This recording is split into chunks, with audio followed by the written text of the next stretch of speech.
ଡାହାଣ ପାର୍ଶ୍ୱରେ ମହିଳାଙ୍କର ହାର୍ଟ, ଡାକ୍ତର ଦେଖି ଆଶ୍ଚର୍ଯ୍ୟ।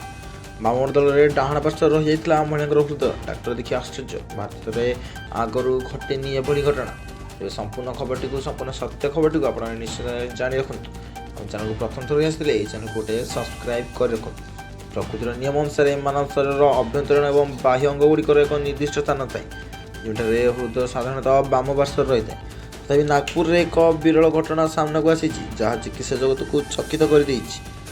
ସାବନେରର ଜଣେ 70 ବର୍ଷୀୟ ମହିଳା ଛାତିରେ ଯନ୍ତ୍ରଣା ଏବଂ ନିଶ୍ୱାସ ନେବାରେ କଷ୍ଟ ଅନୁଭବ କରିବାରୁ ନାଗପୁରର ଲତା ମଙ୍ଗେଶକର ହସ୍ପିଟାଲରେ ଭର୍ତ୍ତି ହୋଇଥିଲେ।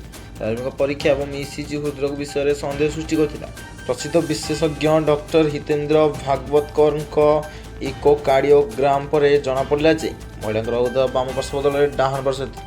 ଡାକ୍ତରଙ୍କ ଅନୁଯାୟୀ 70 ବର୍ଷ ବୟସରେ ନିର୍ଣ୍ଣୟ କରାଯାଇଥିବା ଏହି ଜନ୍ମଗତ ଅଙ୍ଗ ବ୍ୟବସ୍ଥା ବିଶ୍ୱସ୍ତରରେ ତୃତୀୟ କିମ୍ବା ଚତୁର୍ଥ ଘଟଣା ଏବଂ ଭାରତରେ ଏହି ପ୍ରକାର ଏକମାତ୍ର ବିରଳ ଘଟଣା ହୋଇପାରେ।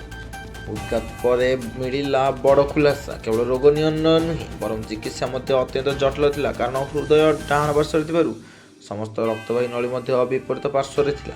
ଏହି ଜଟିଳତା ସତ୍ତ୍ୱେ ଡାକ୍ତର ଭଗବତକର ଏବଂ ତାଙ୍କ ଅଭିଜ୍ଞ ଦଳ ସଫଳତାର ସହ ଏକ ଆଞ୍ଜିଓଗ୍ରାଫି କରିଥିଲେ, ଯାହା ମୁଖ୍ୟ ଧମନୀ LADରେ 90% ଅବରୋଧ ହୋଇଥିବା ପ୍ରକାଶ କରିଥିଲା। ସମସ୍ତ ଆବଶ୍ୟକୀୟ ସତର୍କତା ଅବଲମ୍ବନ କରି ଡାକ୍ତରମାନେ ସଫଳତାର ସହ ଆଞ୍ଜିଓପ୍ଲାଷ୍ଟି କରିଥିଲେ, ଯାହା ମହିଳାଙ୍କ ଜୀବନ ବଞ୍ଚାଇଥିଲା। ମହିଳା ଜଣକ ବର୍ତ୍ତମାନ ସମ୍ପୂର୍ଣ୍ଣ ସୁସ୍ଥ ଅଛନ୍ତି ଏବଂ ତାଙ୍କୁ ହସ୍ପିଟାଲରୁ ଡିସଚାର୍ଜ କରାଯାଇଛି।